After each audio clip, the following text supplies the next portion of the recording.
எங்க எம்ஜிஆரை பேசுறதுக்கெல்லாம் அவருக்கு வேணும், யாரா எப்படி பேசணும்னு தெரியணும். பொன்மனச்செம்மல் புரட்சித் தலைவர் எம்ஜிஆர் நம்முடைய தமிழ்நாட்டு மக்கள் தெய்வமாக நினைக்கிட்டு இருக்காங்க.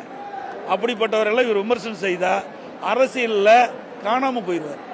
அதாவது அதிமுக பொறுத்த வரைக்கும் நான் ஏற்கனவே பல பொதுக்கூட்டத்தில் சொல்லிக்கிறேன், ஜாதிக்கும் மதத்திற்கும் அப்பாற்பட்ட கட்சி.